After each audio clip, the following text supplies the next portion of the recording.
Hi guys, my name is Ajumoke Nweze. My friends call me AJ. A for apple, J for juice, but you can like to call me Apple Juice. This is meant to be a how to get into the EbonyLife Creative Academy. Like they say, experience is the best teacher. So what best way to tell you how to get into the academy than to tell you how I got into the academy? From the applications to my auditions to the actual 3 months training, which was hectic if you ask me, to the auditions to get into our project movie, to the movie shoots, and of course to how I got the awards of, well, 3 awards: Best Female Actor in a Lead Role, Best Original Song, special recognition. So let's get into business of how to get into the EbonyLife Creative Academy. Every student who graduates from EbonyLife Creative Academy gets this award with your name boldly written. But for me, I got more than this. I got Best Female Actor in a Lead Role.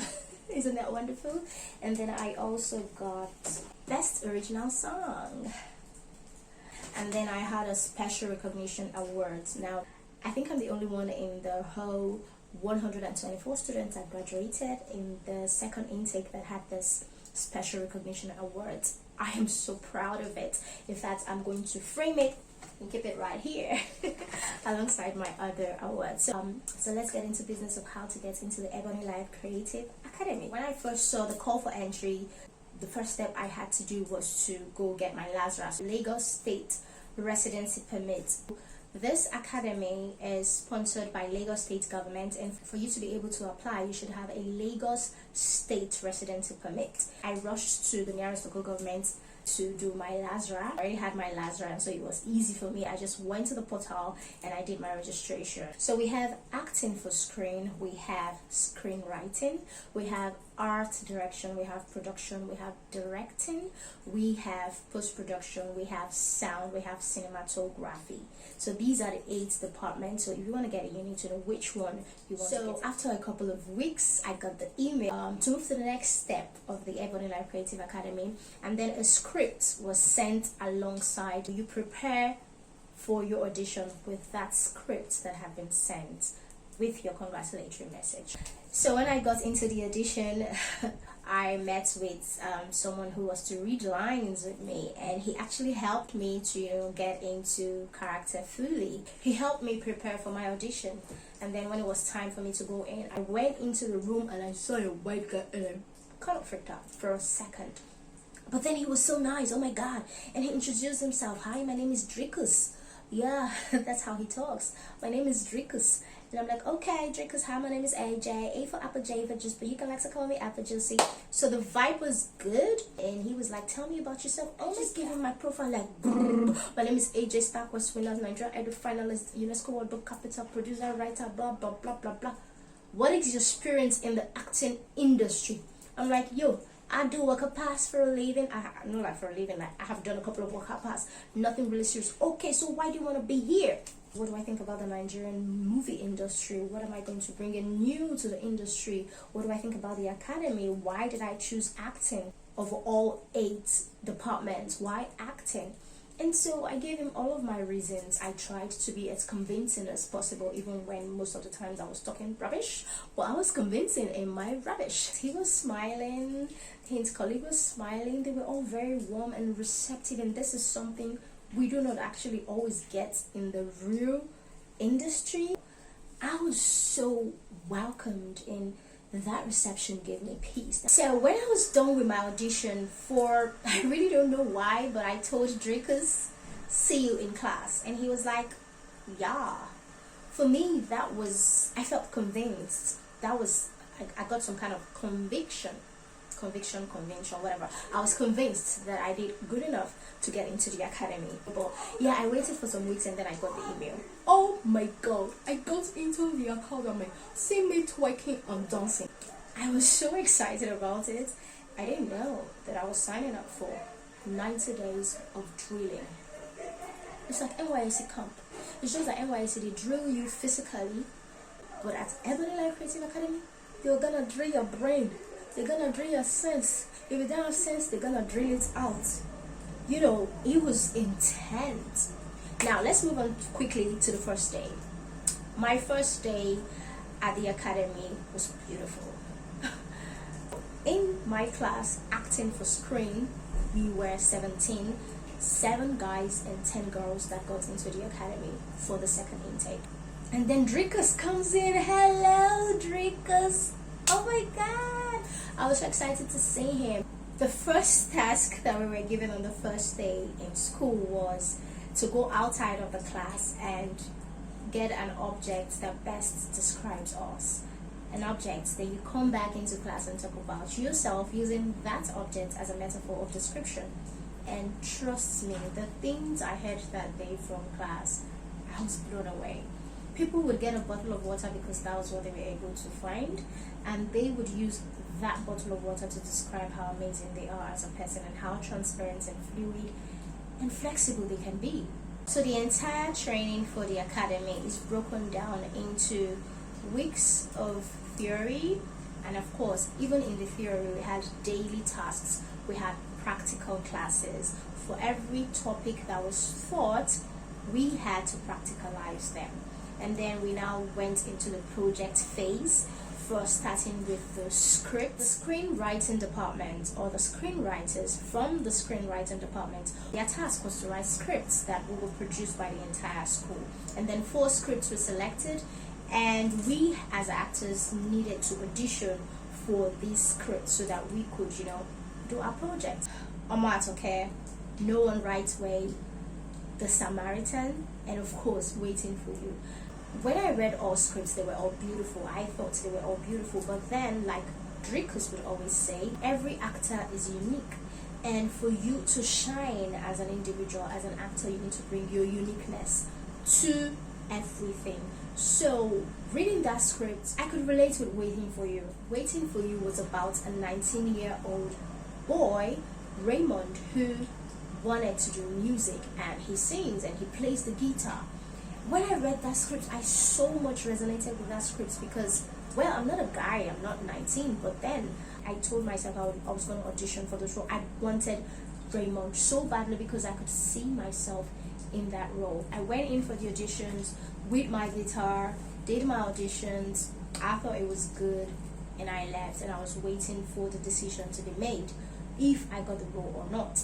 Out of the 4 films, I did 3 auditions. I got a call back for 2 of the scripts, but I could only do 1. Raymond, which was later changed to Juliet in Waiting for You. First of all, I'm not 19, so I worked with a lot of materials. I had to watch movies that had teenagers in it. I also had to do a little bit of method acting. I had to meet with a 17-year-old who was like the closest teenager I could find at the time. I spent time with her. I had conversations with her.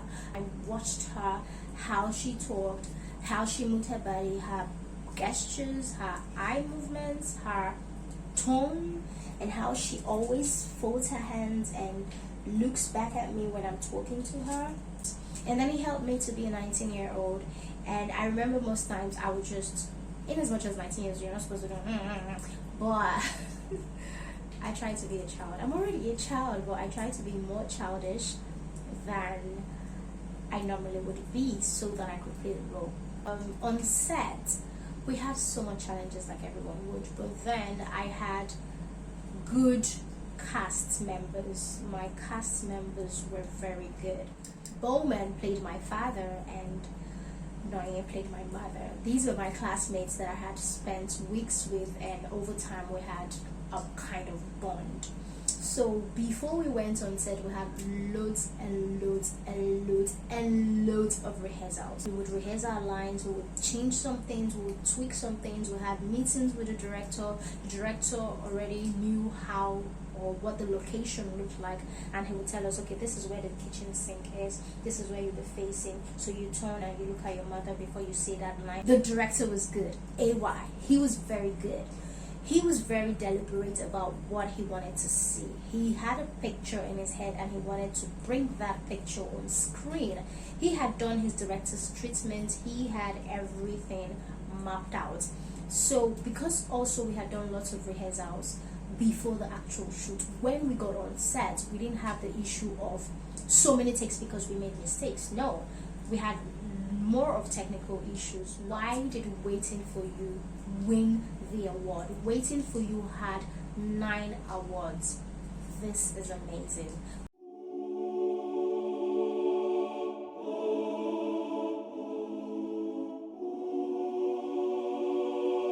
Waiting for You had the best directing, best cinematography, best screenwriting, best production, best female lead actress, best male supporting, best female supporting. What else didn't we win? We had the best original song as well as special recognition. That is 9 awards. We put in a lot of work, from the cinematographer to the writer. I feel really bad kind of for the writer because I made her go back to do so many edits. The script was perfect as it was for Raymond, who was a guy, but because I got the role, they had to change it. She had to rewrite, and that was a lot of work for her already. We had to do a lot as actors as well. We were always together, we were always rehearsing, we were always like, we just had a bond like a real family would, and it reflected on screen. I really want to say a very big thank you to everyone who was on set. On set the day we shot the music scenes, the restaurant at Tabor. That day was a lot for me. It was a lot for me because I knew where I was, the space where I was when I wrote that song. I was in a very emotional state. In fact, when I wrote that song, I was crying when I was writing it. I was in deep mess when I was writing. In shooting that film while on set, I really got emotional. But I try not to be, because Dreekers have taught us how to, if you're meant to show joy, you show joy. If you're meant to show sadness, you show sadness. And then you need also to know how to switch quickly from being angry, from being sad to being happy. Yes, Waiting for You has this effect. It was amazing. And so during the graduation, not like I was expecting to win all of this, but I knew that I deserved it, and I knew that everyone who worked on that project deserved it. To everyone who was part of the award-winning movie Waiting for You, I want to say a big thank you. You guys are amazing. The director, AY Bumi, the producers, Ebose, Ike, Abigail, Aze, the cinematographer, Mbe, she's good. Everyone did great. The cast, the crew, everyone was amazing. If you want to know more about everything that happened on set, I will be having interview sessions with the cast and crew of the award-winning movie Waiting for You on my podcast series, The Threesome Show with AJ. So watch out for it. And if you are planning to get into the EbonyLife Creative Academy, do not forget all the things I have said about the application process, the audition process, and the training as well. It is 3 months of creative just been squeezed out of you, and you're going to come out a better person. You're going to come out a better actor if you are going into the acting class. And of course, for every department as well: writing, cinematography, post-production, audio, directing, producing, art direction, post-production. I've said that before. Sound. You are the next big thing that will be getting into the Nigerian movie industry. Thank you so much for watching this video. If you thought it was amazing, if you liked it, you should like it. Subscribe, whatever call to action you find there. Please make use of it. Bye.